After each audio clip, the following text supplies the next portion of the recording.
Bismillahirrahmanirrahim. Assalamualaikum warahmatullahi wabarakatuh. Alhamdulillahi ala ihsanih wa syukru lahu ala taufiqihi wa amtinanih.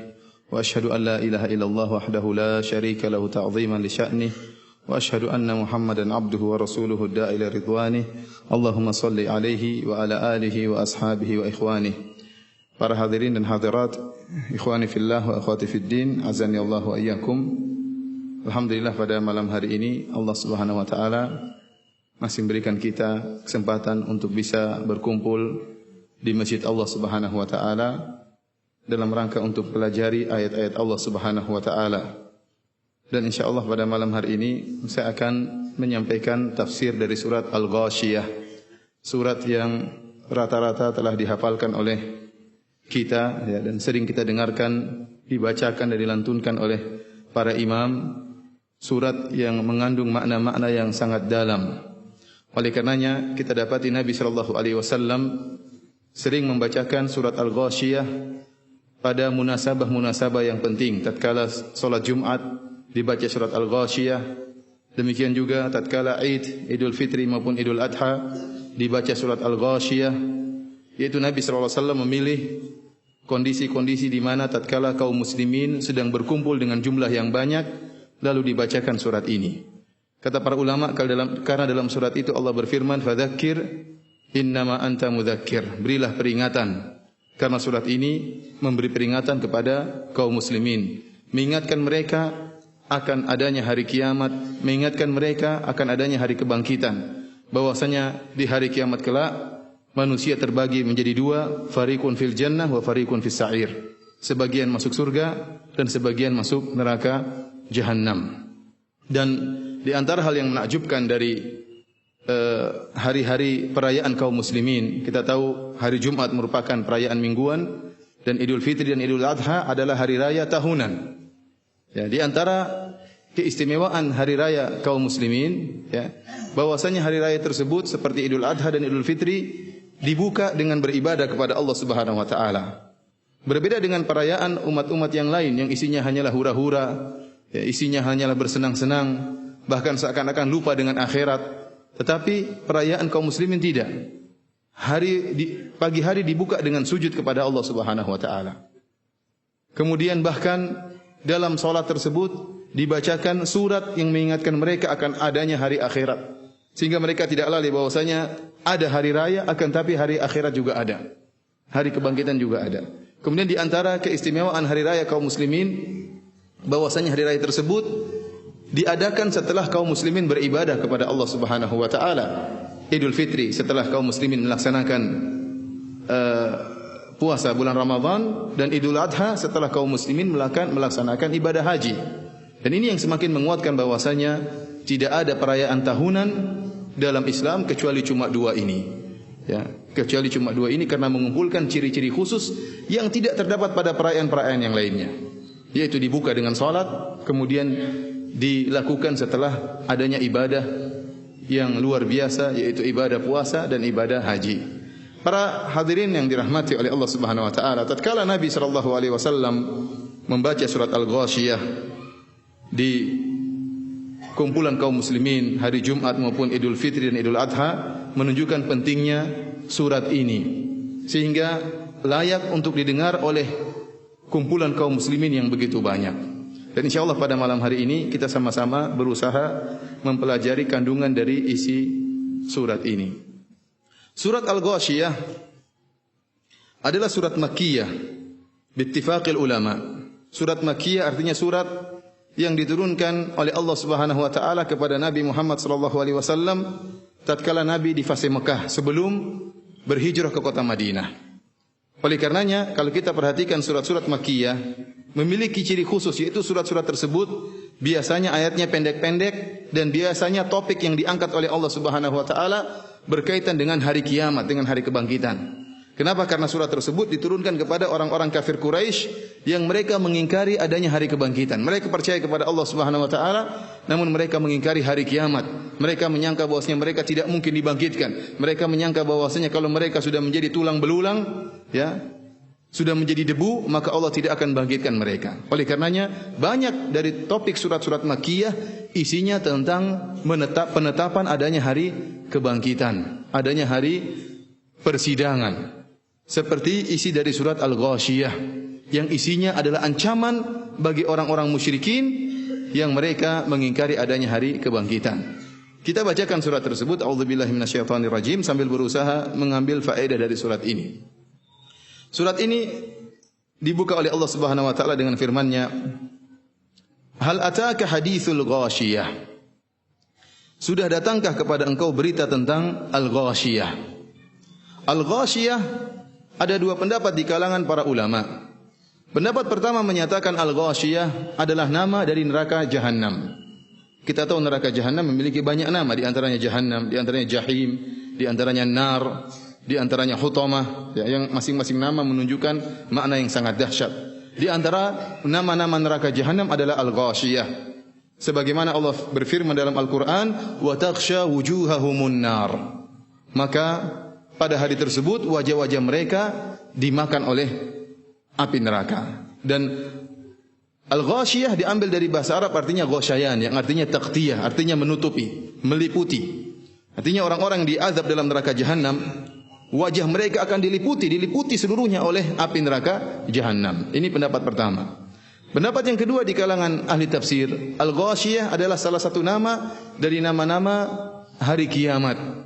Yang kita tahu hari kiamat pun memiliki banyak nama, seperti Yaumul Hisab, ya, kemudian Yaumul Mahsyar, At-Tammah, As-Sakhah, Yaumul Qiyamah, Yaumuddin, Yaumul Jaza, di antaranya adalah Al-Ghasyiyah.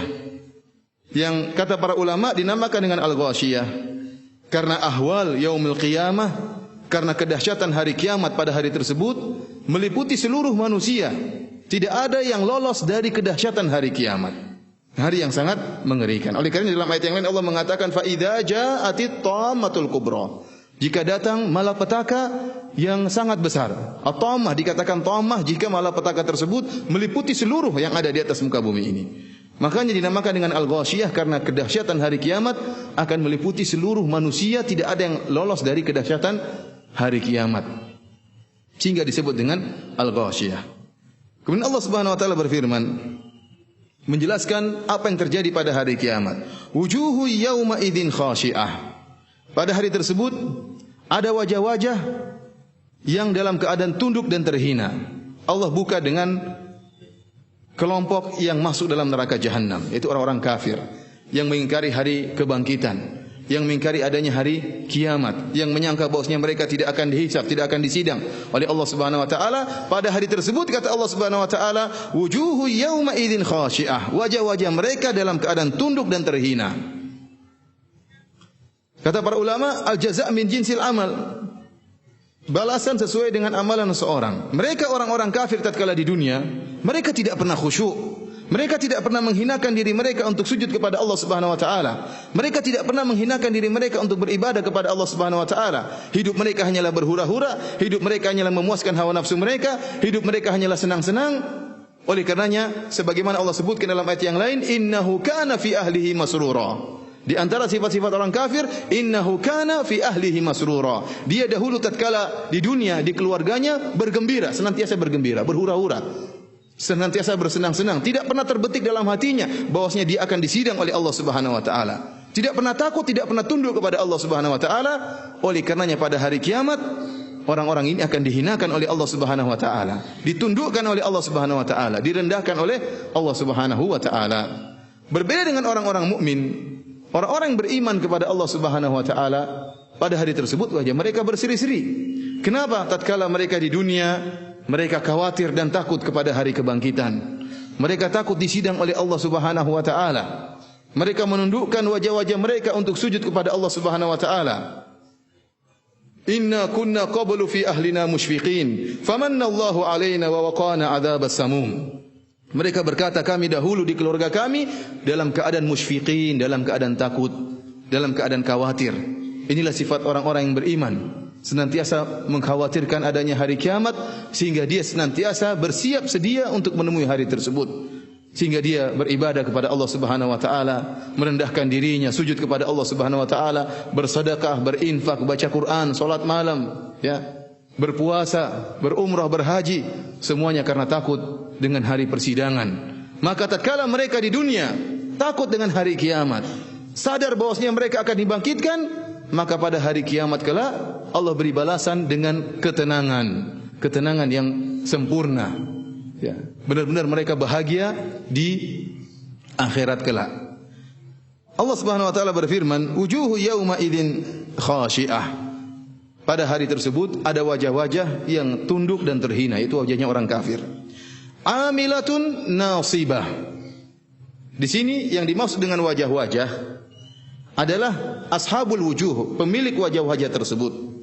Dan kita tahu terkadang dalam bahasa Arab wajah digunakan untuk mengungkapkan sang pemilik wajah, yaitu manusia itu sendiri.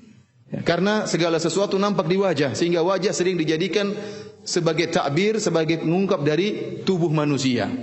Yang masuk neraka bukan cuma wajahnya, tetapi seluruh tubuhnya. Tetapi wajah yang sering diungkapkan untuk mewakili dari tubuh manusia tersebut. Karena seorang tatkala sedih nampak di wajahnya, tatkala seorang bergembira nampak di wajahnya. Dan ini sama seperti firman Allah Subhanahu wa taala, "Wa yabqa wajhu rabbika dzul jalali wal ikram." Wa yabqa wajhu rabbika. Ya, yang tersisa atau yang kekal adalah wajhu rabbika, wajah Rabbmu. Maksudnya apa? Allah Subhanahu wa taala. Dan saya ingatkan bahwasanya ahlul bid'ah tatkala mereka mendatangi ayat ini, membaca ayat ini, wa yabqa wajhu rabbika dzul jalali wal ikram, dan yang tersisa atau yang abadi adalah, yang kekal adalah wajah Rabbmu, kata mereka maksudnya zat Allah Subhanahu wa taala. Allah tidak punya wajah. Kata mereka Allah tidak punya wajah. Dan ini hanyalah majaz katanya. Majaz, wajah maksudnya zat. Kita bilang ini bukan majaz dan ini benar-benar Allah memiliki wajah. Dan bahkan kita katakan dalam bahasa Arab ini merupakan bantahan yang paling telak yang disebutkan oleh Syekhul Islam Ibnu Taimiyah rahimahullah.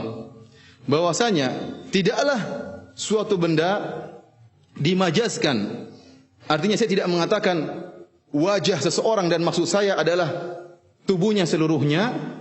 Saya mengungkapkan dengan wajah untuk mewakili tubuhnya seluruhnya, majazan, kecuali karena orang ini memang juga punya wajah. Saya ulangi, wajah terkadang maksudnya apa? Zat. Dan contohnya juga seperti tangan. Dibilang tangan panjang maksudnya apa? Maksudnya apa? Suka bersedekah kalau dalam bahasa Arab. Suka bersedekah kalau bahasa Arab. Kalau bahasa Indonesia suka apa? Mencuri. Al-yad terkadang ditakbirkan untuk kekuatan, benar. Dan itu majaz. Yad maksudnya apa? Kekuatan. Tetapi kita tidak mungkin menggunakan majaz. Yad, tangan maksudnya kekuatan, kecuali kepada benda yang dia punya tangan asli. Sehingga kita bisa menggunakan tangan tersebut sebagai majaz dari kekuatannya. Seandainya benda tersebut tidak punya tangan, maka tidak bisa kita menggunakan majaz tersebut. Paham atau tidak? Saya rasa tidak paham. Saya ulangi. Kita terkadang mengungkapkan tangan sebagai kekuatan. Ini masalah semua sifat. Memang dalam bahasa Arab ada majaz. Majaz bahwasanya tangan artinya apa? Kekuatan. Namun tidak mungkin kita mengungkapkan tangan sebagai kekuatan kecuali kepada makhluk yang benar-benar punya tangan hakiki. Iya atau tidak? Tidak mungkin kita bilang sama apa misalnya meja, kita bilang tangan meja. Meja enggak punya tangan. Adanya kaki meja. Tapi kalau kita mengatakan dia memiliki tangan yang kuat, artinya apa dia? Dia kuat. Atau kita mengatakan dia tangannya panjang, artinya dia suka apa? Bersedekah, bukan suka mencuri ya. Maka tidaklah kita menggunakan majaz ini kecuali kepada zat yang memiliki tangan yang asli. Kita bilang kepada ahlul bidah, taruhlah wajah dalam firman Allah, wa yabqa wajhu rabbika dzul jalali wal ikram. Wajah di sini maksudnya adalah zat, maka kita mengatakan justru ini yang menunjukkan bahwasanya Allah punya wajah yang hakiki. Karena seandainya Allah tidak punya wajah hakiki, maka tidak mungkin digunakan wajah sebagai majaz dari zat. Paham atau tidak? Mudah-mudahan paham. Kita lanjutkan seperti ini, wujuhu yauma idzin khashi'ah. Tatkala Allah mengatakan wajah-wajah yang tunduk, maksud Allah wajah mereka tunduk dan tubuh mereka juga terhina. Namun Allah tidak menggunakan wajah sebagai wakil dari tubuh karena mereka memang kecuali karena mereka memiliki wajah-wajah yang hakiki. Kemudian kata Allah, amilatun nasibah. Yang mereka itu amilah, bekerja nasibah dalam keadaan kepayahan, dalam keadaan capek. Ada dua tafsiran di kalangan para ahli tafsir tentang ayat ini. Tafsiran pertama yang dipilih oleh Imam Al-Qurtubi rahimahullah dalam tafsirnya, amilatun ay amilatun fid dunya nasibatun fil akhirah. Artinya mereka adalah orang-orang yang beramal, bekerja keras di dunia, tetapi di akhirat sia-sia. Kepayahan yang mereka dapatkan, tidak mendapatkan hasilnya. Oleh karenanya Imam Al-Qurtubi membawakan riwayat dari Umar bin Khattab radhiyallahu taala anhu, tatkala Umar bertemu dengan seorang pendeta yang sudah sangat tua. Pendeta yang sudah sangat tua, kemudian Umar menangis tatkala melihat pendeta tersebut. Kata Umar, amilatun nasibah. Lihat pendeta tua ini dalam kesesatan yang nyata, beribadah kepada Allah Subhanahu wa taala. Bahkan pendeta mungkin tidak menikah gara-gara ingin mendekatkan diri kepada Allah Subhanahu wa taala. Mungkin dia berpuasa, mungkin dia mengharamkan beberapa perkara agar mendekatkan diri kepada Allah Subhanahu wa taala, akan tapi di akhirat nasibah, kepayahan, tidak mendapatkan nilai di sisi Allah Subhanahu wa taala. Maka Umar pun menangis melihat orang yang sudah tua ini ternyata dalam kesesatan. Kemudian juga Al-Imam Al-Qurtubi rahimahullah membawakan riwayat dari Ali bin Abi Thalib. Tatkala menafsirkan ayat ini, kata Ali bin Abi Thalib, hum ahlu harura. Mereka adalah orang-orang Khawarij yang mereka di dunia benar-benar ibadahnya luar biasa. Sampai-sampai Nabi SAW berkata, tahkiruna salatakum ma'a salatihim wa siyamakum ma'a siyamihim. Kalian akan meremehkan, merasa minder jika membandingkan antara salat kalian dengan salat mereka. Wahai para sahabatku, kalian akan meremehkan puasa kalian jika dibandingkan dengan puasanya orang-orang Khawarij. Tetapi kata Nabi SAW, yamrukuna minad din kama yamrukus sahmu minar ramiyah. Mereka keluar dari agama ini sebagaimana keluarnya busur panah dari hewan mangsa, hewan yang ditembus anak panah. Artinya apa? Mereka beribadah luar biasa, namun di akhirat masuk neraka jahanam. Tasla naran hamiyah. Mereka masuk dalam neraka jahanam.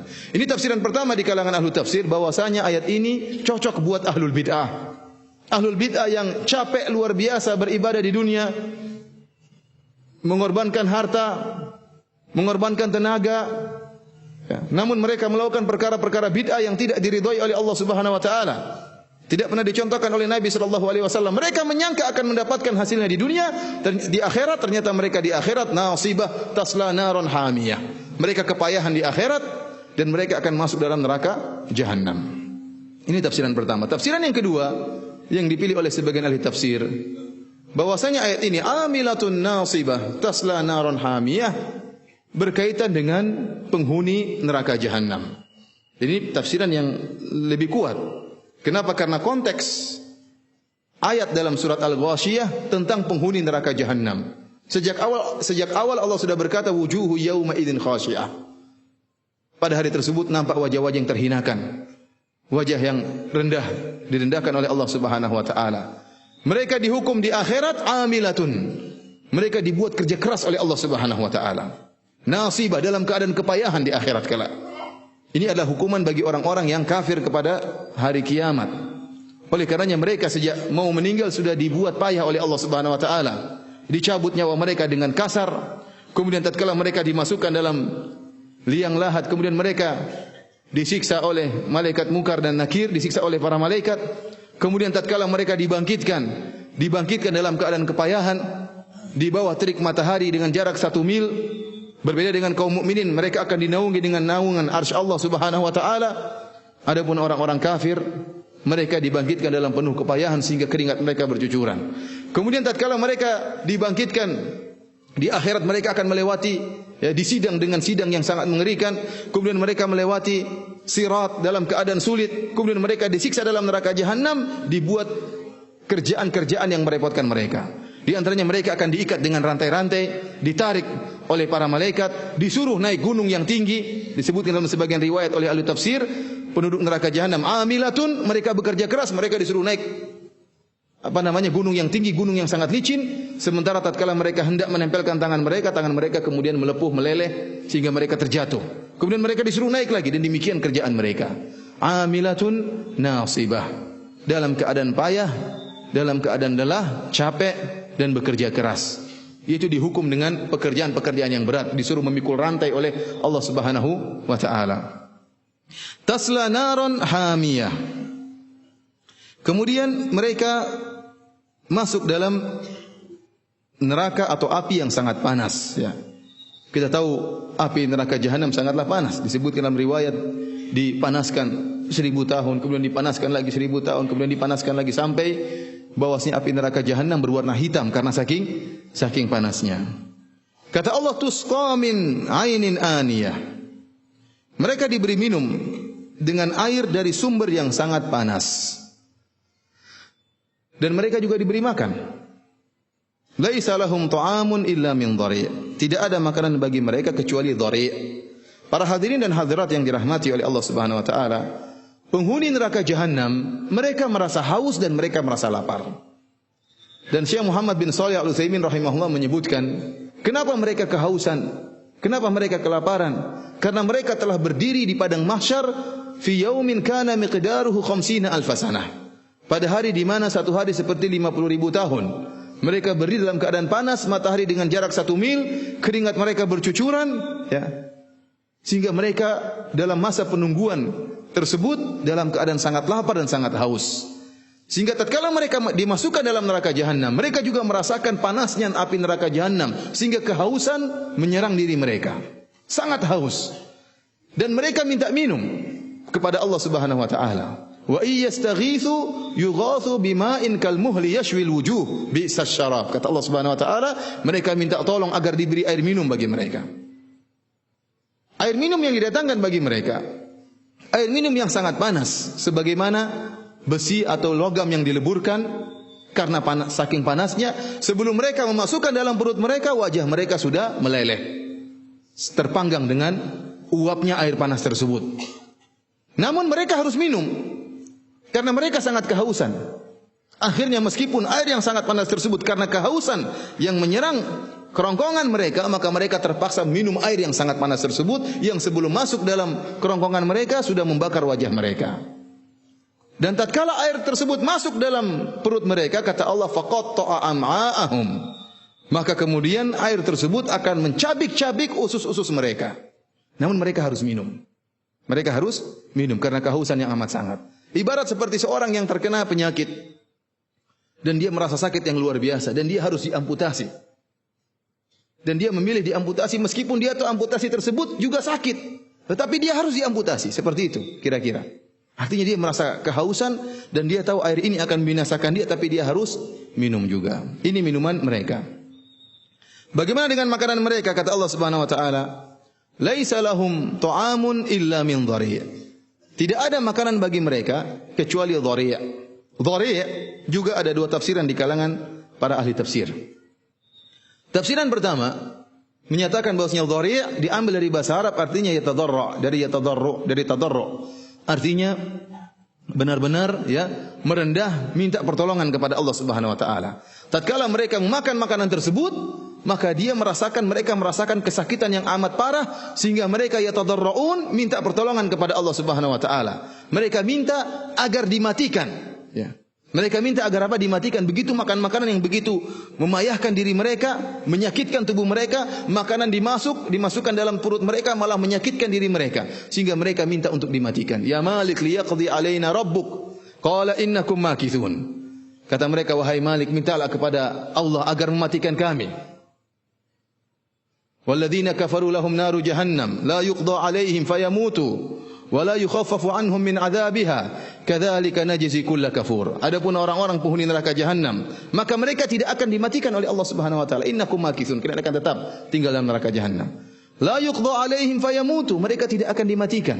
Wa la yukhaffafu anhum min adzabiha, dan tidak akan dikurangi azab mereka. Karena kesakitan yang amat parah yang mereka rasakan akibat makanan tersebut, mereka minta diringankan azabnya.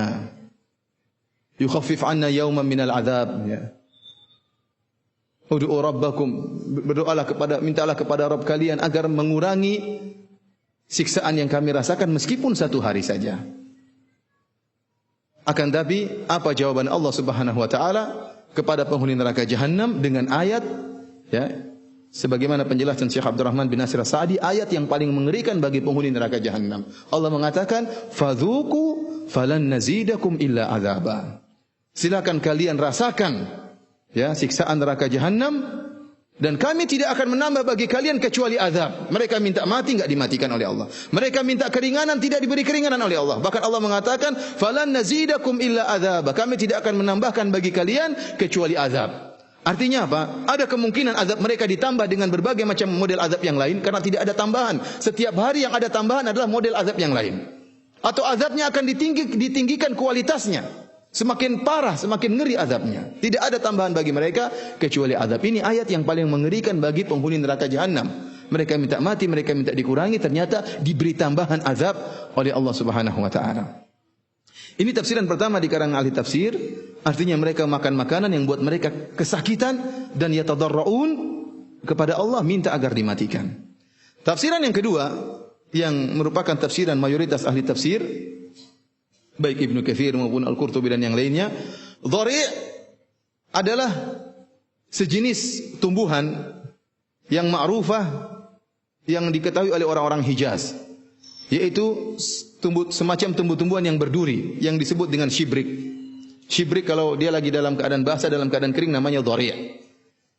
Tumbuhan ini ya dijauhi oleh hewan-hewan, enggak ada yang memakan tumbuhan ini. Tumbuhan ini berduri, kemudian mengandung racun. Kalau dimakan oleh hewan, maka hewan tersebut akan menjadi kurus dan kesakitan. Oleh karenanya hewan ini jangankan dimakan oleh manusia, hewan pun tidak mau.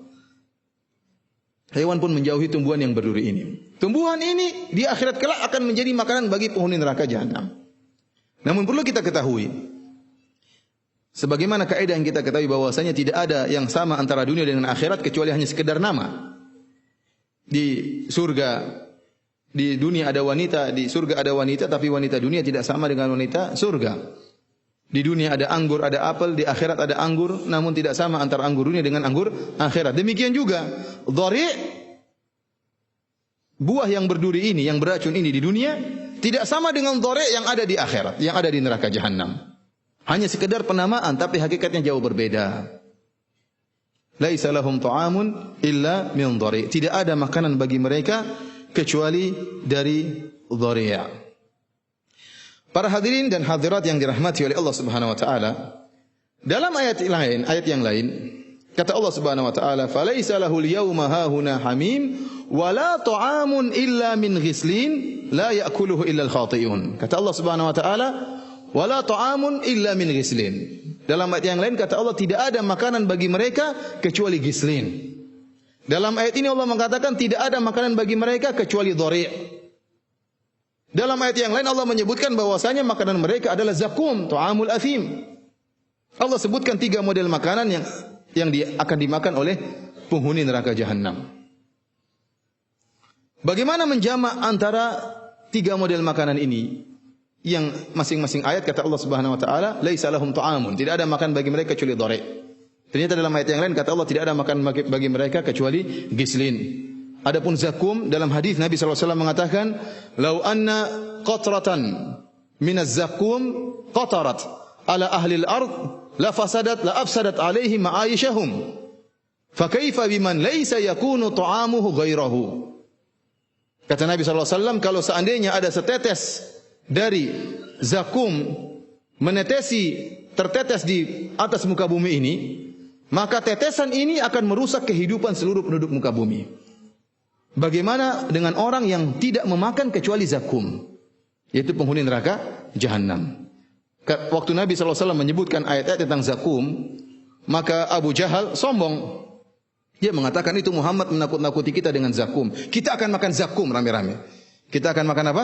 Zakum. Dia sombong. Dia tidak tahu bahwasanya zakum sangat mengerikan. Kita bisa bayangkan kalau kita hidup di suatu rumah, kemudian ada seekor tikus kecil, kemudian mati jadi bangkai. Kita enggak tahu di mana bangkainya. Kita enggak bisa tidur, enggak bisa makan karena bau busuk yang meliputi rumah kita. Mau tidur enggak enak, mau makan enggak enak, bau yang enggak hilang-hilang. Bagaimana dengan zakum yang setetes aja kalau jatuh di atas muka bumi, maka seluruh penghuni dunia dari timur sampai barat, dari utara sampai selatan tidak bisa tentram hidup mereka. Kenapa? Baunya sangat busuk. Bagaimana kalau itu dimakan oleh seseorang?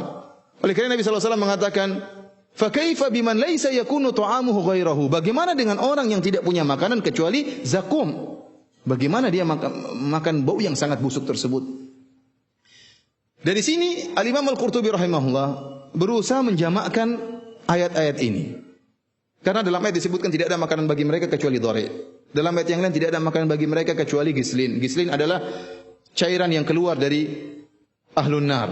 Apakah dari nanah mereka, dari borok mereka, dari kemaluan mereka, ya, dari kotoran mereka. Ini kotoran-kotoran yang keluar itu namanya gislin, itu dimakankan kepada penghuni neraka jahanam, makanan mereka. Sebagian ulama menjamakkan bahwasanya sebagaimana di surga ada darajat, ada tingkatan-tingkatan, demikian juga di neraka jahanam ada darokat, ada tingkatan-tingkatan. Ada tingkatan neraka jahanam yang penghuninya tidak dikasih makan kecuali dori. Itu aja makanan tiap hari. Buah yang berduri. Ada tingkatan dari neraka jahanam, penghuninya tidak diberi makan kecuali gislin. Isinya nanah, borok, darah, ya, kotoran yang keluar dari kemaluan penghuni neraka jahanam. Itu aja makanan mereka. Dan ada dari penghuni neraka jahanam, dari tingkatan neraka jahanam yang makanan mereka cumalah zakum. Ini cara penjamaan yang pertama. Ada penjamaan yang kedua yang menyatakan setiap penghuni neraka jahanam akan makan 3 makanan ini, tetapi waktunya berbeda-beda. Mungkin makan pagi hanya apa? Hanya dori. Makan siang apa? Gislin. Terus terakhir makan apa? Makan apa terakhir? Makan malam atau makan sore? Di akhirat enggak ada malam. Di akhirat enggak ada malam. Ya ini sekedar artinya ada waktu-waktu tertentu mereka hanya makan, tidak ada makan kecuali apa? Dori. Ada waktu tertentu tidak ada makanan yang disediakan bagi mereka kecuali apa? Gislin. Dan ada waktu tertentu tidak ada makanan yang disediakan bagi mereka kecuali apa? Zakum. Waliyadzubillah. Kemudian kata Allah Subhanahu wa taala, la yusminu wa la yughni min ju'.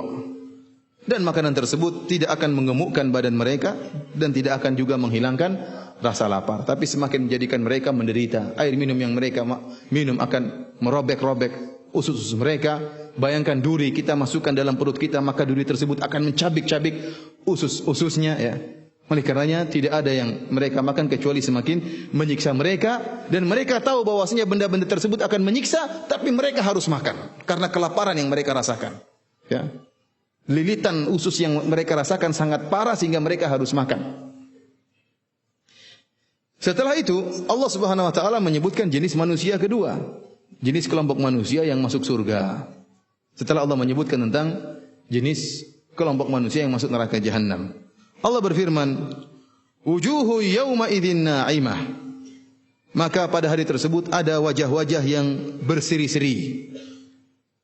Sebagian ahli tafsir mengatakan na'imah diambil dari, ada kemungkinan diambil dari nu'umah, dari yan'umu, na'umu yan'umu yang artinya lembut. Wajah mereka lembut, halus, ya, yang merupakan tanda kebahagiaan mereka. Ada yang mengatakan na'imah diambil dari kenikmatan, artinya nampak kenikmatan di wajah mereka, berseri-seri. Kita bisa membedakan antara orang yang wajahnya lagi berseri-seri dengan wajah orang yang lagi sedih, ya. Ini wajah mereka berseri-seri. Kenapa? Bahwasanya di dunia mereka senantiasa bersusah payah, beramal soleh, merendahkan diri mereka kepada Allah Subhanahu wa taala, maka pada hari kiamat kelak tidak ada la khaufun alaihim wa lahum yahzanun. Tidak ada kekhawatiran, tidak ada kesedihan. Yang ada cuma wajah yang berseri-seri. Oleh karenanya luar biasa tatkala Allah berfirman, alal araiki yanzurun. Di antara ahli tafsir menyatakan, ya, innal abrara lafi na'im. Sungguhnya orang-orang yang abrar, orang-orang yang baik, lafi na'im, dalam kenikmatan, yaitu di surga kelak. Alal araiki yanzurun. Mereka bergembira, memandang, dan mereka berada di atas dipan-dipan mereka. Apa yang mereka lihat? Yang zurun, kata para ulama di sini maf'ul bihnya tidak disebutkan, sehingga mencakup segala keumuman yang menyenangkan mereka. Di antara hal yang membuat mereka senang, bergembira, wajah mereka bersenang-senang, mereka melihat wajah Allah Subhanahu wa taala. Ini kenikmatan yang luar biasa yang membuat mereka berseri-seri. Di antaranya mereka melihat berbagai macam kenikmatan yang mereka dihidangkan bagi mereka di surga. Ada apel, ada anggur, ada bidadari dengan jumlah yang banyak, berbagai macam model. Gimana tidak bergembira? Di antara kegembiraan, ala sururin mutaqabilin, mereka bertemu dengan saudara-saudara mereka. Kamu juga masuk surga ya? Masya Allah. Kamu juga punya bidadari. Artinya gimana? Antum punya teman lama, kemudian antum tidak ketemu, gembira atau tidak? Antum punya teman enggak ketemu lama, tahu-tahu ketemunya di pengajian, gembira atau tidak? Belum kalau ketemunya di surga, bagaimana tidak bergembira? Ini yang membuat mereka, wajah mereka apa? Berseri-seri. Di antara yang membuat mereka bergembira, mereka melihat bagaimana penghuni neraka jahanam diazab, sehingga mereka semakin bersyukur kepada Allah. Alhamdulillah Allah selamatkan kami dari azab yang pedih. Ini perkara-perkara yang membuat mereka bergembira. Belum tatkala mereka merasakan kenikmatan tersebut, bagaimana tidak bergembira? Belum bagaimana tatkala mereka memeluk bidadari, bagaimana tidak bergembira? Belum bagaimana kalau mereka mencicipi khamar-khamar yang ada di akhirat, bagaimana mereka tidak bergembira? Oleh karenanya wujuhu yauma idzin na'imah. Pada hari tersebut wajah mereka berseri-seri, tidak ada kekhawatiran sama sekali, tidak ada kesedihan sama sekali. Kata Allah, li sa'yiha radiyah. Mereka puas, senang dengan usaha mereka. Selama ini mereka berusaha dengan penuh kecapean di dunia. Oleh karena Imam Ahmad mengatakan tidak ada istirahat kecuali kalau kakimu injak surga baru istirahat. Sebelum kaki kita menginjak surga enggak ada istirahat. Harus beribadah, harus beribadah. Entah salat, entah baca Quran, entah sedekah, lawan hawa nafsu, ya. Tidak ada istirahat kecuali kalau sudah sampai di surga.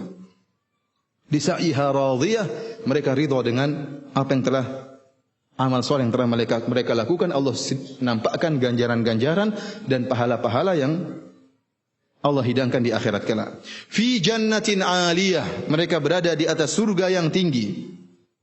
La tasma'u fiha laghiyah, dan engkau tidak akan mendengar di dalamnya perkataan yang tidak berguna, atau mereka tidak akan mendengar perkataan yang tidak berguna, perkataan yang sia-sia. Di akhirat enggak ada, di surga enggak ada. Kalau kita di dunia sering kita mendengar orang ngomongnya enggak enak, sering kita mendengar cacian, kita sering mendengar makian, kita sering mendengar penghinaan, perendahan. Terkadang sama teman kita, ngomong teman kita membuat hati kita sakit, perkataan yang nyelekit, perkataannya pedis. Ini di surga enggak ada. Seluruh perkataan menyenangkan, seluruh perkataan menggembirakan. Bertemu dengan saudaranya di surga, perkataannya semuanya indah, semuanya menyenangkan. Ini menambah kebahagiaan di atas kebahagiaan. Fiha ainun jariyah, dan di surga ada mata air yang mengalir. Tentunya mata air di surga tidak sama dengan mata air di dunia. Kata Allah, fiha sururum marfu'ah. Di surga tersebut terdapat tahta-tahta atau singgasana-singgasana atau dipan-dipan yang diangkat tinggi. Ada dipan-dipan yang tinggi, ada singgasana-singgasana yang tinggi. Wa akwabum mawdu'ah, dan ada apa bahasa Indonesianya? Gelas-gelas yang terletak di dekatnya. Jadi orang kalau di surga, ikhwan, kalau antum masuk surga, antum tidak akan perlu kelelahan untuk mendapatkan kenikmatan. Berbeda dengan di dunia. Di dunia kenikmatan apa saja kita butuh usaha. Harus mungkin berdiri ngambil makanan, harus apa namanya? Ciduk makanan, ya. Mau apa saja usaha, ya. Mau dapat kenikmatan apa saja usaha. Mau punya mobil harus susah. Mau punya istri apalagi harus tengah mampusnya. Apalagi mau kawin dua lebih gila lagi.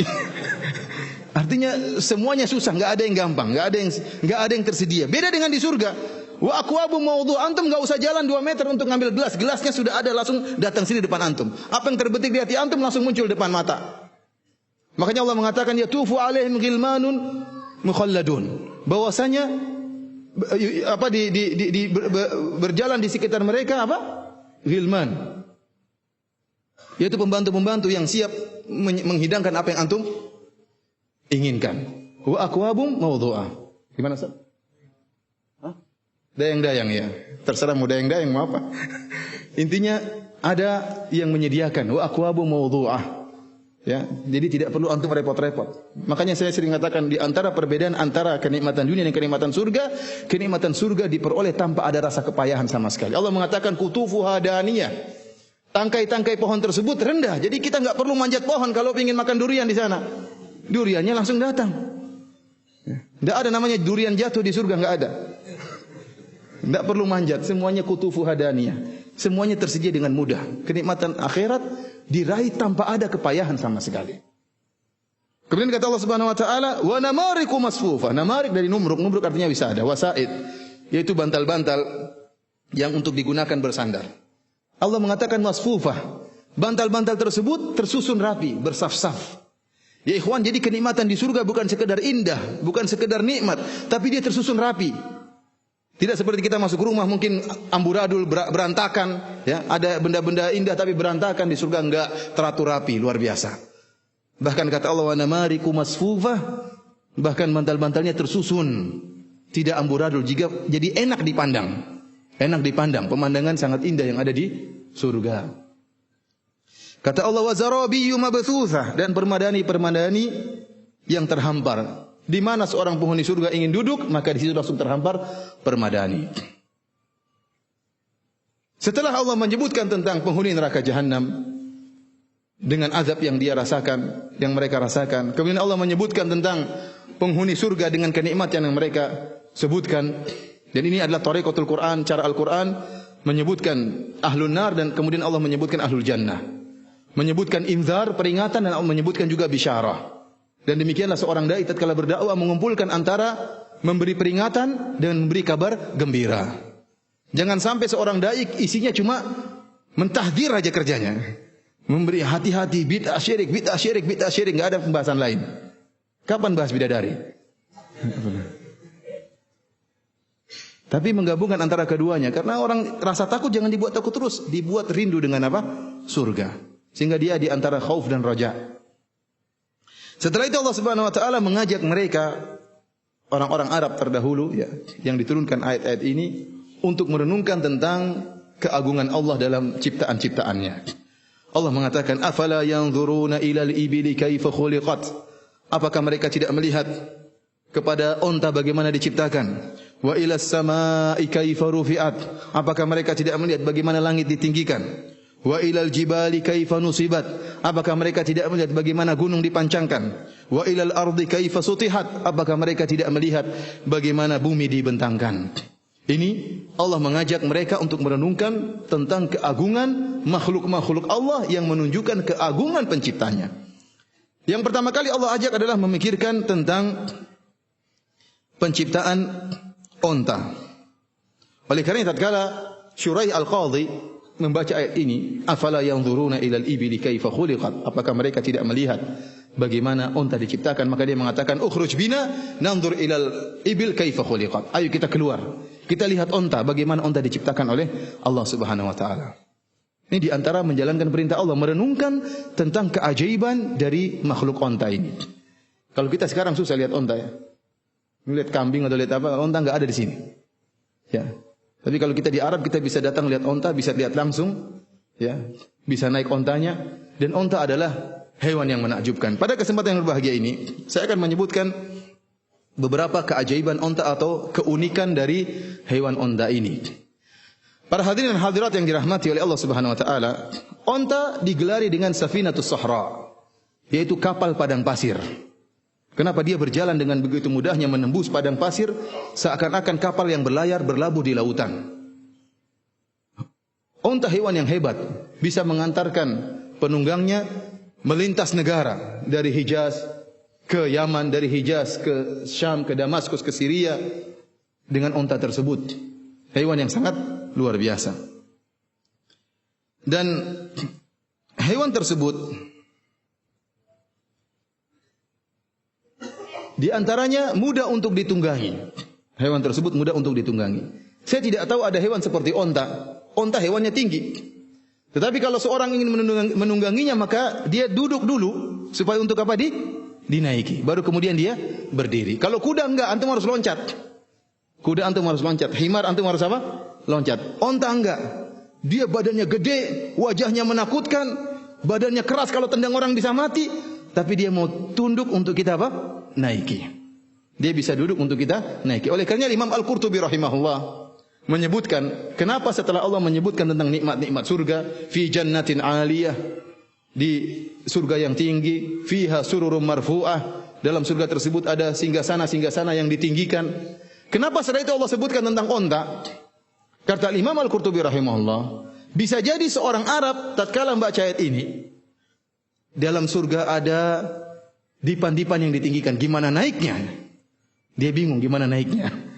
Oleh karena supaya menghilangkan ilbas ini, kerancuan ini, Allah menyebutkan tentang onta.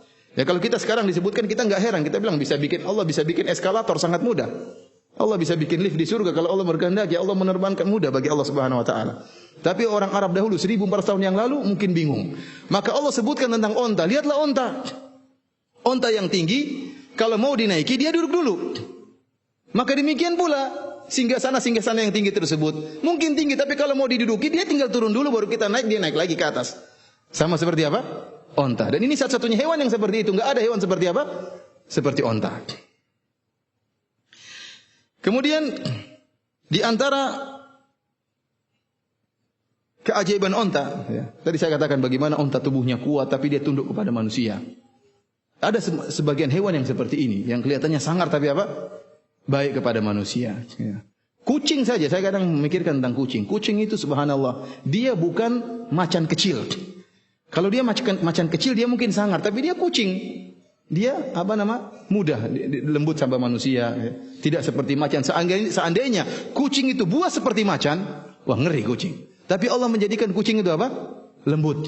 Padahal bentuknya taring-taringnya, kemudian cakarnya mirip dengan macan. Tetapi dia subhanallah lembut dengan manusia. Demikian juga onta. Meskipun kelihatannya keras, kemudian tebal, kemudian gempal, tetapi dia tunduk kepada manusia. Di antara keajaiban onta, sebagaimana disebutkan oleh Syekhul Islam Ibnu Taimiyah dalam kitabnya Bayan Talbisil Jahmiyah, satu-satunya hewan yang mengumpulkan 3 fungsi, yaitu susunya diminum, yang kedua makanannya, dagingnya dimakan, dan yang ketiga sebagai alat pengangkutan. Tidak ada hewan yang mengumpulkan 3 fungsi ini kecuali onta. Antum lihat sapi benar, sapi susunya diminum, dagingnya dimakan, tapi dia bukan alat angkutan. Dia tidak ditunggangi, apalagi disuruh mikul barang-barang. Sapi enggak pernah demikian. Kuda pun demikian. Kuda susunya diminum, tapi tidak semua orang minum susu kuda. Ya. Apalagi saya sering dengar susu kuda liar. Ya. Susu kuda liar. Gimana tangkapnya kuda liar tersebut? Berarti susu kuda liar yang sudah dijinakkan. Ya. Susu kuda liar kok susunya bisa ditangkap? Atau susu kuda liar yang dulu kakeknya liar, sekarang dia sudah enggak. Siapa yang suka makan daging kuda? Orang jarang suka makan daging kuda. Memang dia ditunggangi, tapi dia tidak disuruh mikul barang-barang. Kuda tidak pernah dikenal sebagai hewan yang mikul barang-barang. Onta enggak. Onta ditunggangi dan bisa mengangkat ratusan kilogram di atas pundaknya. Oleh karena tidak ada hewan yang mengumpulkan 3 fungsi ini, kata Syekhul Islam Ibnu Taimiyah rahimahullah, kecuali onta. Susunya diminum, dagingnya dimakan, dan bisa digunakan untuk mikul barang-barang yang berat. Kemudian di antara keajaiban onta, Allah Subhanahu wa taala menciptakan onta dengan bulu yang tebal. Sehingga tatkala dia masuk di tengah padang pasir yang sangat panas, dia tidak kepanasan karena bulunya tebal. Dan kalau tatkala tiba di malam hari, musim dingin sekali di malam hari, dia pun tidak kedinginan. Kenapa? Bulunya tebal. Kemudian di antara keajaiban onta, dia punya punuk. Punuk onta itu bisa membawa makanan sekitar 40 kg dari semacam cairan minyak yang bisa digunakan untuk nutrisi onta tersebut. Kemudian dia punya cadangan minuman. Disebutkan onta kalau sudah sekali minum, sekali dapat sumber air, sekali sedot dia bisa minum 100 liter lebih ya. Antum sekali sedot enggak bisa antum. Onta sekali guluk bisa 100 liter masuk dalam tubuhnya. Cepat dia minum. Sehingga onta kalau dibiarkan 8 hari berturut-turut tidak makan dan tidak minum, dia kuat. Bahkan ada yang mengatakan 2 minggu jalan tanpa makan dan tanpa minum, dia kuat. Kenapa? Ada persediaan makanannya dan ada persediaan minumannya. Kemudian di antara kehebatan onta dibuat kuku-kukunya kokoh. Sehingga tatkala dia jalan di padang pasir, meskipun pasir yang tebal-tebal, dia tidak pernah tergaek, tidak pernah macet, enggak pernah macet di jalan. Beda kalau mobil baru masuk padang pasir muter-muter banyak enggak bisa jalan. Onta enggak, dia bisa jalan lagi, ceklek artinya apa? Kalau sapi mungkin keprosot ya, kalau onta enggak. Ya. Makanya kukunya dimodifikasi oleh Allah sehingga apa? Bisa jalan terus meskipun dia mikul ratusan kilo di atas pundaknya. Oleh karena tatkala ada seorang sahabat datang menemui Nabi sallallahu alaihi wasallam bertanya tentang ada kambing yang hilang, dia temukan di jalan. Maka kata Nabi sallallahu alaihi wasallam, "Hiya laka aw li akhika aw li dhi'ab." Kata Nabi sallallahu alaihi wasallam, kambing itu milikmu, boleh kau ambil, atau kalau kau tidak ambil, wali akhika, akan diambil oleh orang lain, saudaramu. Kalau kau dan saudaramu tidak ambil, li dhi'ab, maka akan dimakan oleh serigala. Artinya boleh ngambil kambing yang hilang untuk diselamatkan. Tetapi kalau onta, kemudian dia mengatakannya, Rasulullah, bagaimana saya kalau ketemu onta yang hilang? Kata Nabi, malaka walaha, apa urusanmu dengan onta tersebut? Alaiha hidha'uha, ya, wasiqa'uha. Bahwa onta tersebut dia punya kuku, dia punya kaki, dan dia punya cadangan makanan. Biarin dia pergi sampai ketemu dengan tuannya. Tidak usah kau ambil onta, selamatkan onta. Beda kalau kambing, kalau onta dia bisa menyelamatkan dirinya sendiri. Para hadirin rahmati Allah Subhanahu wa taala, di antara kelebihan onta yaitu onta memiliki kelopak mata yang tembus pandang. Sehingga tatkala dia berjalan di tengah padang pasir kemudian ada badai debu, dia masih bisa melihat meskipun merem. Kalau antum nggak bisa, buka sedikit masukkan apa? Debu. Onta dia bisa nutup mata sambil apa? Jalan. Kemudian di antara kehebatan onta, kakinya tinggi. Kakinya apa? Tinggi dari badannya. Kata ahli onta, para ulama onta, bahwasanya kaki tinggi tersebut fungsinya apa? Supaya dia kalau kakinya pendek nanti badannya perutnya kepanasan karena dari uapan panas padang pasir. Sehingga dibuat jarak yang khusus sehingga tidak kepanasan perutnya dan dia terus bisa melanjutkan apa? Perjalanan.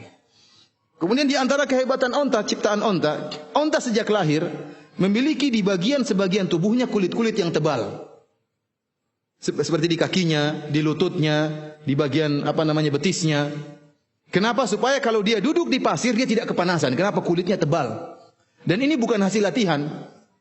Bukan seperti manusia dia mungkin kulit kepalanya tipis kemudian dia push up tiap hari mukul ninju akhirnya jadi gempal. Enggak, onta sejak awal sudah gempal. Sejak lahir sudah kulitnya apa? Gempal. Allah sediakan menciptakan bentuk dia seperti itu sehingga kalau dia lagi duduk di padang pasir dia tidak kepanasan. Kemudian di antara kehebatan onta dibuat oleh Allah lehernya tinggi. Lehernya apa? Panjang. Ya. Kenapa bisa demikian? Karena leher panjang ini bukan sia-sia dibuat demikian, tapi ada fungsinya. Kata ulama onta, bahwasanya fungsi dari leher yang panjang tersebut sebagai dongkrak. Bagaimana? Onta sekarang dia duduk. Waktu duduk ditaruh barang 100 kilo, 200 kilo. Bagaimana cara dia bangun? Kepalanya dongkrak dulu. Baru kemudian badannya naik. Seandainya kuda antum taruh barang gitu nggak bisa goyang dia. Kuda sudah prek sudah nggak bisa, gimana ngangkatnya nggak bisa. Onta enggak, kepalanya dulu atas sudah jadi dongkraknya baru kemudian badannya naik. Itu fungsi kenapa lehernya onta apa? Panjang. Kemudian di antara kelebihan onta, antum bisa lihat mulutnya. Mulutnya dibuat seperti segi empat. Saya nggak tahu antum lihat kalau dia lagi makan seperti apa. Sehingga duri pun bisa dia makan. Duri pun dia bisa makan karena mulutnya dibuat nggak tahu bagaimana modelnya sehingga apa bisa ngunyah benda-benda yang keras. Bahkan disebutkan oleh ulama onta bisa minum air laut. Kalau kuda sudah minum air laut mampus. Onta terkadang dia bisa minum air laut kemudian dia suling dengan ginjalnya. Jadi ginjalnya spesial bisa mengolah apa? Air laut. Kalau nggak ada air tawar dia bisa minum air laut. Kemudian di antara kelebihan onta antum tidak punya kelebihan. Banyak antum kelebihan antum banyak, tapi onta juga punya kelebihan. Di antaranya susunya, susunya dan air seninya obat.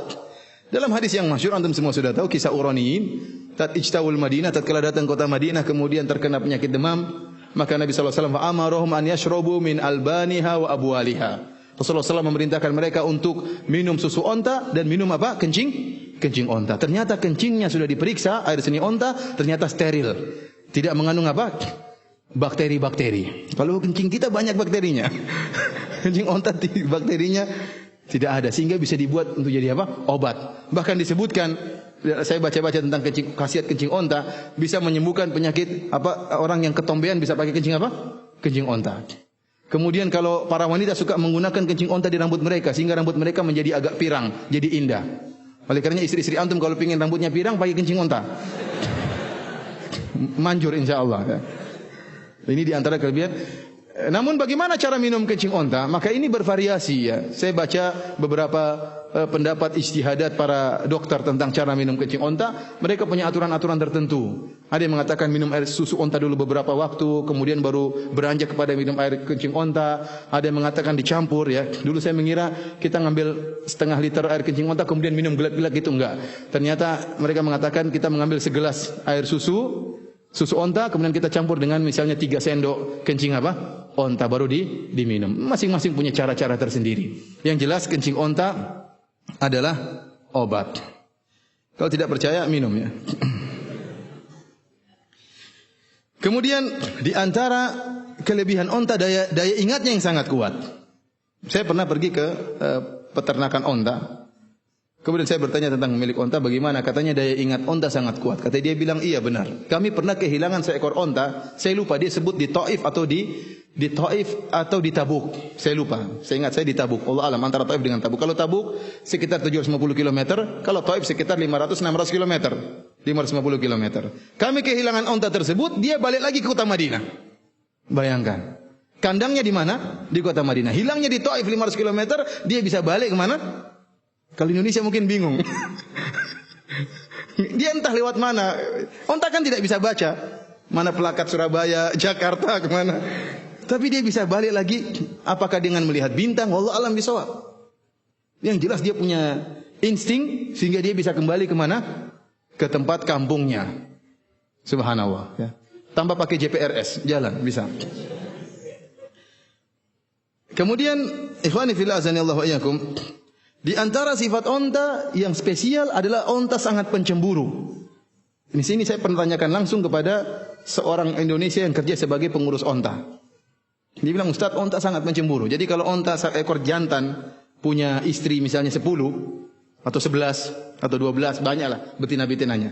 Satu kotik, satu gerombolan. Kalau ada betinanya yang ketinggalan, onta ini enggak akan biarkan, dia akan mundur cari betinanya. Dia, apalagi kalau ada jantan yang lain, oh tidak dia biarkan. Dia akan selamatkan, dia tidak bilang saya sudah punya 11, kamu ambil aja yang satunya, enggak. Tapi dia selamatkan, dia balik cari dan dia selamatkan. Benar-benar perhatian sama istrinya, tidak mau dilirik sama jantan yang lain. Oleh karenanya kalau sampai sang onta lagi berhubungan sama betinanya, kemudian ada jantan yang lain lagi nonton, dia akan bunuh. Dia akan bertengkar sampai tewas salah satunya. Ini bagaimana kecemburuan apa? Onta. Oleh karena orang-orang Arab yang suka makan onta, cemburunya tinggi. Berbeda dengan babi. Kalau babi enggak punya rasa malu, dia punya istri, dia bilang sama babi yang lain, tafadhol katanya. Tafadhol. Oleh karena orang-orang barat yang suka makan babi enggak punya malu. Istrinya jadi silakan dicicipi istri saya, silakan dicium, silakan dianu, enggak punya malu. Silakan dipajang istrinya. Kenapa suka makan babi? Menghilangkan rasa malu. Dan yang terakhir para hadirin rahmati Allah Subhanahu wa taala, ya, nanti selebihnya antum bisa tanya sama ulama onta, ini sekedar sebagian. Yang terakhir bahwasanya onta ya, kalau dibaikin maka dia baik. Onta itu subhanallah dirawat sedikit, dikasih makan, tapi dia patuh sama tuannya. Diajak jalan beratus-ratus kilometer mau, diperah susunya dia mau, bahkan disembelih juga dia mau. Tapi kalau dia disakiti, terkadang dia pendendam. Dia pendendam. Oleh karenanya banyak kejadian di Arab orang mati gara-gara apa? Onta. Dia disakiti mungkin tanpa alasan, maka dia ingat. Dia tidak balas seketika itu, dia ingat. Ini anak pernah sakiti saya. Dan keingat dendam itu terkadang kata para ulama onta bisa bertahan 2, 3 tahun, 4 tahun, dia tidak lupa. Dia masih ingat wajah ini, wajahnya sudah dia scan. Orang ini meskipun 4 tahun kemudian dia akan balas dendam. Kalau kapan dia ketemukan kesempatan, dia akan balas dendam. Ya, sampai terjadi kematian beberapa kali. Ya. Onta tersebut tidak lupa dengan ya bahwasanya dia pernah dizalimi. Sampai tersebar cerita. Ya, ini ada seorang yang dia mukul ontanya marah. Dan dia tahu ontanya dendam. Dari pandangan ontanya dia sadar onta ini sedang dendam sama saya. Nanti malam dia pasti cari masalah sama saya.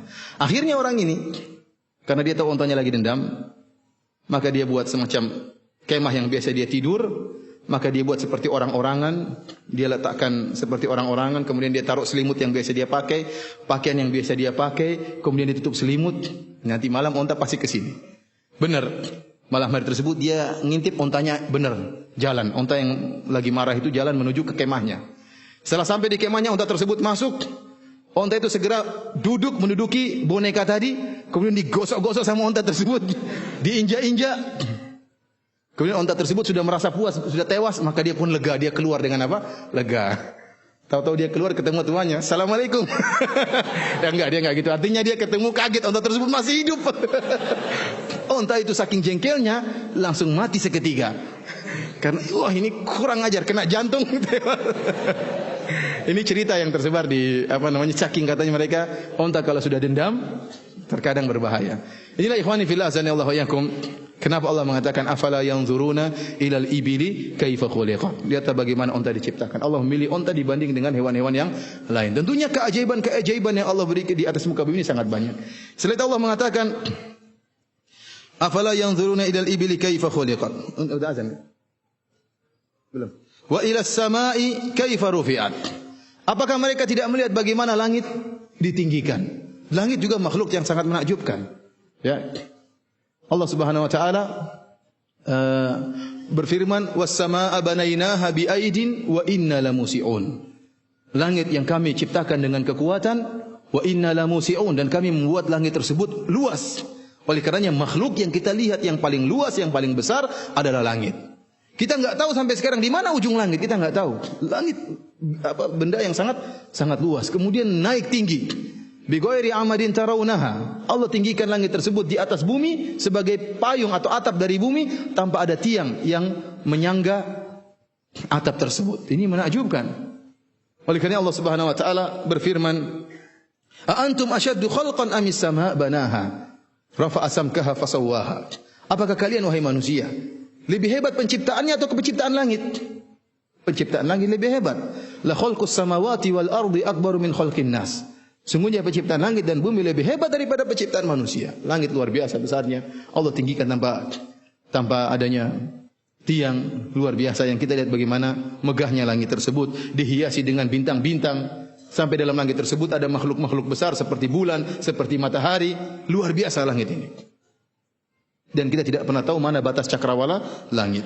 Kata Allah Subhanahu wa taala, "Wa ilal jibali kaifa nusibat." Dan apakah mereka tidak melihat bagaimana gunung dipancangkan oleh Allah Subhanahu wa taala, ditegakkan oleh Allah Subhanahu wa taala? Kata Allah, "Wal jibala autada." Kami jadikan gunung-gunung tersebut sebagai watat, sebagai pasak-pasak.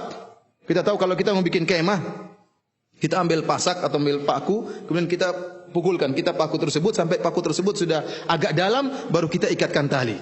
Kemudian kita ambil pasak yang lain, kita pakukan, kita pukulkan, kita palu, sudah agak dalam kita ambil tali untuk meninggikan kemah tersebut. Demikianlah kondisi gunung. Gunung itu bukan gundukan batu di atas tanah, tapi ternyata Allah menjadikan autada seperti pasak. Dalam gunung itu menjulang ke dalam. Selain dia menjulang ke atas, dia juga menjulang ke mana? Ke dalam. Makanya Allah tamakan dengan autada. Padahal itu di zaman yang tidak ada kecanggihan teknologi. Allah namakan dengan autada. Karena Allah Maha tahu apa yang Allah ciptakan. Wa ilal ardi kaifa sutihat, dan bagaimana bumi dihamparkan. Bagaimana bumi dimudahkan, mudah untuk dilewati, ya, mudah untuk bercocok tanam untuk kehidupan, ya, dihamparkan oleh Allah Subhanahu wa taala. Tidak semuanya terjal, enggak ada bumi yang rata, yang datar, mudah untuk ditinggali. Jadi ini semua kenikmatan-kenikmatan yang menunjukkan akan keagungan Allah Subhanahu wa taala. Kata Al-Hafidz Ibnu Katsir rahimahullah, ayat ini kalau diterapkan bagi seorang Arab Badui yang sedang naik onta, kalau dia lagi naik onta, yang pertama kali dilihat apa? Ontanya. Afala yanzuruna ilal ibili kaifa khuliqat. Oh, ontanya luar biasa. Kemudian kalau lihat ke atas, wa ilas samai kaifa rufi'at. Lihat ke atas, langit luar biasa. Kemudian dia turunkan pandangannya sedikit, wa ilal jibali kaifa nusibat. Kemudian dilihat ke bawah, wa ilal ardi kaifa sutihat. Sehingga kemanapun arah pandangannya dia arahkan, semuanya menunjukkan akan keagungan Allah Subhanahu wa ta'ala. Kemudian kata Allah, "Fadzakir innama anta mudzakir, lasta 'alaihim bimusaitir." Dan berilah peringatan karena sungguhnya engkau hanyalah yang memberi peringatan. Lasta 'alaihim bimusaitir. Kamu bukanlah orang yang berkuasa atas mereka. Wa ma anta 'alaihim bijabbar. Kau tidak bisa memaksa mereka. Hidayah di tangan Allah Subhanahu wa taala. Kau hanya memberikan petunjuk. Hidayatul irsyad, hidayatul taufik dari Allah Subhanahu wa taala, ya. Kau tidak bisa memaksa mereka. Iman dari Allah Subhanahu wa taala. Tugasmu hanyalah innama 'alaikal balagh. Kau hanya menyampaikan. Illa man tawalla wa kafar, kecuali orang yang berpaling dan kafir, fayu'adzibuhu Allahul adzabal akbar. Maka Allah akan mengazabnya dengan azab yang besar. Hal ini menunjukkan ada azab yang selain yang terbesar, yaitu azab kuburan, itu juga azab. Adapun azab di akhirat kelak adalah al-adzab al-akbar, azab yang terbesar. Kemudian kata Allah Subhanahu wa taala, "Inna ilaina iyabahum." Kepada kamilah mereka akan kembali. Tsumma inna alaina hisabahum, dan sungguhnya kamilah yang akan menghisab mereka. Artinya Nabi wahai Muhammad sallallahu alaihi wasallam berdakwahlah. Mereka tidak terima atau mereka terima. Kalau mereka tidak terima, maka mereka akan kembali kepada kami dan kami yang akan menghisab mereka. Tugasmu hanyalah berdakwah, menyampaikan kebenaran kepada mereka. Demikianlah para hadirin ikhwan dan akhwat, ya, apa yang bisa kita sampaikan dari sedikit dari tafsir surat Al-Ghasyiyah. Kalau ada yang bertanya, saya persilakan.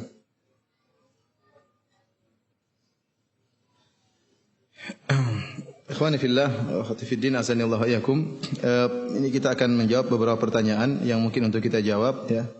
Apakah ada dalil yang sahih atau alasan mutlak dari para ahli tafsir untuk mengatakan bahwa ahlul bid'ah masuk dalam ancaman dalam surat Al-Ghasyiyah ayat 1 sampai 6 tersebut? Allah bisawab, saya katakan ada pendapat sebagian ulama ya. Tatkala mereka seperti Imam Al-Qurtubi, dia mengatakan amilatun nasibah. Amilah namanya amal itu di dunia, di akhirat enggak ada lagi amal. Oleh karenanya hal ini berkaitan dengan orang yang beramal di dunia dan mendapat kecelakaan di mana? Di akhirat. Maka disebutkan riwayat-riwayat tadi bahwasanya di antaranya seperti pendeta Nasrani yang beramal di dunia. Kata Allah, "Qul hal nunabbi'ukum bil akhsarina a'mala alladziina dhalla sa'yuhum fil hayatid dunya wa hum yahsabuna annahum yuhsinuna sun'a." Maukah kami kabarkan kepada kalian tentang orang-orang yang paling merugi amalan mereka? Ya. Yang mereka menyangka bahwasanya mereka telah berbuat sebaik-baiknya di dunia, namun mereka ternyata merugi di mana? Di akhirat. Ya. Kemudian riwayat dari Ali bin Abi Thalib bahwasanya Khawarij ya. Wallahu bisawab, ini pendapat ya.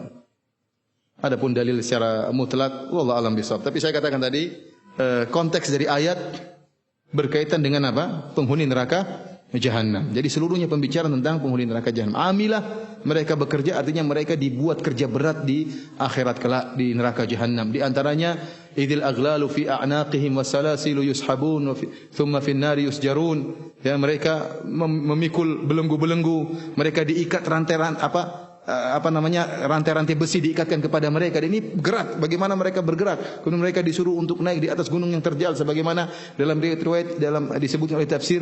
Oleh karenanya mereka amilah, artinya mereka bekerja keras, dibuat capek di akhirat. Saya lebih condong pada pendapat bahwasanya ini berkaitan dengan jenis adab yang dirasakan oleh penghuni neraka Jahannam. Wallahu alam bisawab. Tapi ada pendapat ulama yang mengatakan masuk dalamnya ada ahlul bid'ah. Wallahu alam bisawab. Dan saya ingatkan ikhwani fillah azanillahu wa iyyakum, dan ini sering saya ulang-ulang bahwasanya kebanyakan khilaf dalam tafsir itu bukanlah khilaf tadad, khilaf bertentangan, tapi khilaf tanawwu, khilaf yang merupakan contoh-contoh. Mereka memandang ayat ini umum, mencakup orang kafir dan juga mencakup apa? Ahlul bid'ah. Ya. Sehingga banyak nanti kita dapati khilaf-khilaf dalam tafsir, ya khilaf bukan pertentangan, berbeda dengan khilaf dalam fikih. Asal dalam khilaf fikih adalah pertentangan. Satunya bilang haram, satunya bilang apa? Halal. Ya. Satunya bilang makruh, satunya bilang sunnah, satunya bilang bid'ah, satunya bilang sunnah misalnya mustahab. Ini khilaf yang bertentangan dalam satu hukum. Tapi kalau khilaf dalam tafsir kebanyakan contoh, satunya bilang contohnya ini, satunya bilang ini, satunya bilang itu. Semuanya adalah zikrul amtsilah. Ya, contoh-contoh karena semua lafal-lafal tersebut masuk dalam keumuman ayat yang sedang mereka tafsirkan. Inilah makanya saya katakan khilaf dalam tafsir kebanyakan khilaf tanawwu, bukan khilaf tadad. Ustaz, kenapa kalau kita makan daging onta wudu kita batal? Wallahu alam bisawab. Nabi bilang demikian. Ya. Saya tidak tahu sebabnya dan sebagian ulama menyebutkan sebab-sebab tapi tidak ada dalilnya secara khusus yang tegas menyatakan itu sebab kenapa makan daging onta ya batal ya. Tapi lihatlah onta menakjubkan demikian. Kita enggak tahu apa sebabnya, yang jelas Nabi menyuruh kalau makan daging onta maka berwudu lagi. Apakah kencing onta bisa menyembuhkan segala penyakit? Tidak ada dalilnya. Tidak ada dalilnya. Ya, tentunya dia menyembuhkan penyakit-penyakit tertentu, ya. Tapi kalau menyembuhkan segala penyakit, saya tidak menemukan dalilnya. Jangan sampai kemudian antum kepala pusing kemudian minum apa? Sakit kencing onta ya. Tapi kencing onta luar biasa, banyak penyakit yang bisa disembuhkan. Bahkan penyakit albino, sebagian orang mengatakan bisa disembuhkan dengan kencing onta. Tapi ontanya harus khusus. Saya lupa onta jantan atau onta apa, begitu umurnya sekian. Pokoknya onta khusus kencingnya itu apa? Buat penyakit albino yang putih-putih itu. Jadi tentunya para dokter sedang meneliti khasiat-khasiat dari apa? Kencing-kencing onta. Tapi banyak penyakit yang bisa dia sembuhkan. Tapi kalau menyatakan seluruh penyakit disembuhkan dengan kencing onta, maka tidak ada dalilnya. Ustaz, bagaimana dengan dosa-dosa kita terhadap sesama manusia?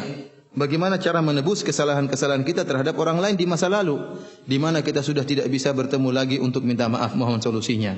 Oleh karena ikhwan, hati-hati. Kalau kita berdosa antara kita dengan Allah Subhanahu wa taala, maka Allah Maha Pengampun lagi Maha Penyayang. Seorang jika bertaubat dengan taubatan nasuha, maka Allah akan mengampuni antara dia dengan Allah. Jika dosa antara dia dengan Allah. Jadi masalah antara dosa antara dia dengan manusia. Asalnya setiap manusia pelit, dia ingin mendapatkan kebaikan. Kalau kita bertemu di akhirat, maka dia akan menuntut ya kesalahan kita. Dia ingin mengambil kebaikan-kebaikan kita. Antum lihat tatkala di akhirat, yauma yafirrul mar'u min akhihi wa ummihi wa abi wa sahibati wa bani. Kakaknya dia tinggalkan, istrinya dia tinggalkan, anak tidak dia pedulikan. Kenapa? Dia ingin menyelamatkan diri. Likulli imri'in minhum yauma idzin sya'nu yughni. Masing-masing akan sibuk dengan urusannya, masing-masing siap disidang oleh Allah Subhanahu wa taala. Bagaimana dia tidak minat, bagaimana dia tidak tamak dengan kebaikan orang lain. Kalau dia tahu ada orang lain yang pernah berbuat dosa sama dia, maka dia akan beruntung pada hari tersebut. Kenapa? Tidak ada dirham wala dinar, tidak ada. Dia ingin mengambil kebaikan kita. Oleh karenanya hati-hati. Seorang jaga diri, jangan sampai dia menyakiti hati orang lain, jangan sampai dia mencerca orang lain, jangan sampai dia menzalimi orang lain. Karena urusannya di akhirat. Sampai-sampai Nabi sallallahu alaihi wasallam mengatakan, "Man kana li akhihi madlamah falyatahallalhu minhu al-yawm qabla alla yakuna dinar wala dirham." Atau kama qala Nabi sallallahu alaihi wasallam, barang siapa yang memiliki kezaliman kepada saudaranya, maka minta dihalalkan sekarang sebelum tiba hari kiamat, tidak ada dinar dan tidak ada dirham. Bayarannya dengan apa? Bayarannya dengan hasanat.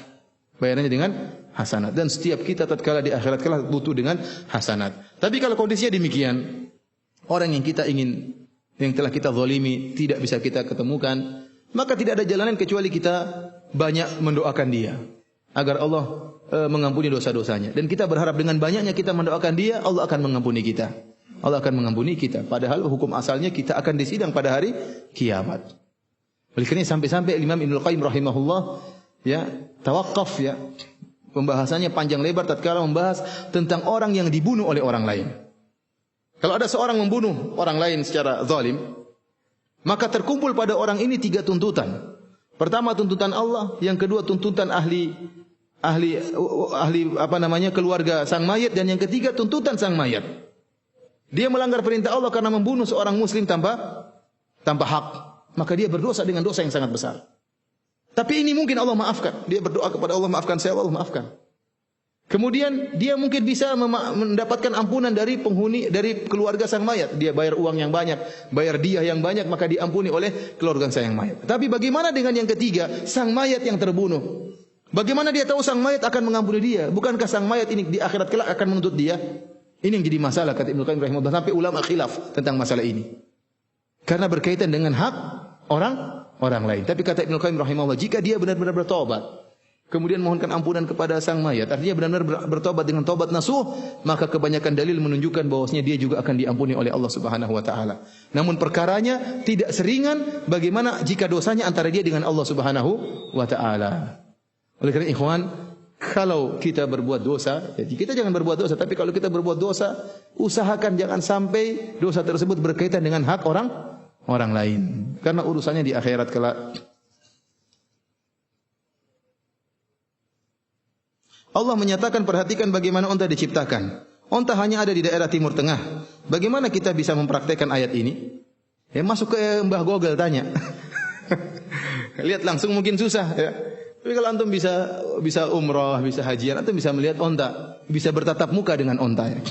Ya, onta alhamdulillah hewan yang makluf, yang jinak ya, tidak liar ya, tidak liar ya. Antum bisa langsung minum susu onta, ya, bisa ketemu onta langsung. Ya. Ya. Kemudian, bagaimana langit ditinggikan? Untuk ini juga perlu pengetahuan yang cukup. Apakah yang dapat kita ambil manfaat dari ayat ini tanpa kita tahu hakikatnya? Tatkala Allah mengatakan wa ila sama'i kaifa rufi'at. Dan apakah mereka tidak melihat kepada langit tatkala ditinggikan? Ayat ini diturunkan 1400 tahun yang lalu. Jadi untuk mengetahui keagungan langit tidak perlu antum perlu teleskop. Zaman dulu orang, langit luar biasa, sudah cukup untuk menjadikan orang itu kagum terhadap penciptanya, pencipta langit tersebut. Apalagi zaman sekarang, kalau orang punya teleskop, punya alat-alat yang canggih, kemudian dia tahu ternyata cakrawala luar biasa, ternyata galaksi Bima Sakti yang kita tempati ini ternyata satu dari beberapa galaksi, atau dia tidak tahu bagaimana luas langit, makin dia semakin yakin bagaimana pencipta alam semesta ini enggak mungkin terjadi dengan apa? Sendirinya. Tidak mungkin terjadi dengan sendirinya. Oleh karenanya orang-orang yang berusaha membuat teori-teori fisika, dan banyak orang-orang yang fisikawan, ahli fisika, ahli sains, akhirnya terjebak dalam ateisme, menolak adanya Tuhan. Tatkala mereka menemukan eksperimen-eksperimen, rumus-rumus, ternyata alam semesta diciptakan dengan teori ini, teori Big Bang, teori yang lainnya, sehingga mereka seakan-akan menyatakan alam tercipta dengan sendirinya. Mereka lupa bahwasanya, taruhlah mereka seperti mereka punya teori. Alam semesta bagaimana ciptaannya? Katanya dengan teori Big Bang. Katanya ada dua planet besar, kemudian satunya meledak, akhirnya jadi planet kecil yang mengitari apa? Planet besar ini. Jadilah tata surya atau yang lainnya. Kita bilang, kalaupun ada teori seperti itu, justru antum harusnya yakin adanya Tuhan pencipta. Dari mana datangnya dua planet ini? Terus dari tidak ada tiba-tiba menjadi ada, kan harus ada yang mengadakan. Kemudian yang satunya kok bisa meledak? Siapa yang meledakkan? Tanpa ada sebab. Tidak mungkin bisa meledak tanpa ada sebab. Mereka selalu mengatakan kebetulan, kebetulan dan kebetulan. Jadilah kebetulan adalah Tuhan mereka. Karena mereka tatkala tidak bisa menjawab pertanyaan, kata mereka kebetulan, kemudian satunya meledak. Ya, bagaimana kebetulan tadi? Kenapa tidak dua-duanya meledak sekalian? Kemudian dari mana datangnya dua materi ini? Seperti mereka dulu saya pernah belajar di waktu SMA. Mereka mengatakan proses terjadinya hewan di atas muka bumi, katanya ada lautan, kemudian entah ada semacam senyawa kimia amonia, kemudian terkena petir, kemudian terjadi proses kimia, jatuhlah di lautan, terjadilah hewan-hewan dari binatang-binatang kecil, akhirnya melebar, ada yang jadi ikan paus, ada yang jadi ikan hiu, ada yang kemudian menjadi apa? Kura-kura, ada yang keluar jadi manusia, ada yang jadi monyet. Ini si dongeng, anak saya saja nggak percaya. Anak saya saja tidak percaya dengan dongeng ini. Taruhlah itu benar teori tersebut. Taib, siapa yang menyediakan air lautnya? Siapa yang menyediakan senyawa amoniak tersebut? Siapa yang menyediakan petirnya? Dari mana datangnya? Kalaupun teori itu benar. Oleh karena seharusnya orang tatkala melihat keagungan alam semesta semakin yakin bahwasanya ada pencipta alam semesta ini. Enggak mungkin terjadi dengan tiba-tiba dengan kebetulan-kebetulan. Enggak mungkin kebetulan terus. Kalau terjadi secara kebetulan, bisa jadi anak baru lahir kebetulan hidungnya di atas, kebetulan jantungnya di luar, bisa jadi. Tapi tidak, semuanya enggak ada yang kebetulan terjadi dengan rapinya. Wa fi anfusikum afala tubsirun, kata Allah Subhanahu wa taala, apakah kalian tidak melihat bagaimana jiwa-jiwa kalian, bagaimana tubuh kalian? Ini pertanda tentang keagungan Allah. Barang siapa yang ingin tahu bagaimana hebatnya fungsi organ-organ tubuh, tanya para dokter. Ulama apa? Ulama jasad. Tanya kepada mereka. Coba kalau Allah ciptakan jantung di luar. Kalau ada orang marah sama antum langsung dia pejet. Langsung selesai. Alhamdulillah di dalam. Kalau di luar orang lagi ngomong, ditarik selesai. Game over sudah selesai. Oleh karena para hadirin rahmatillah subhanahu wa taala, justru kita tatkala melihat keajaiban alam semesta semakin yakin bahwasanya di balik ini semua ada pencipta yang sangat luar biasa, dialah Allah Subhanahu wa taala.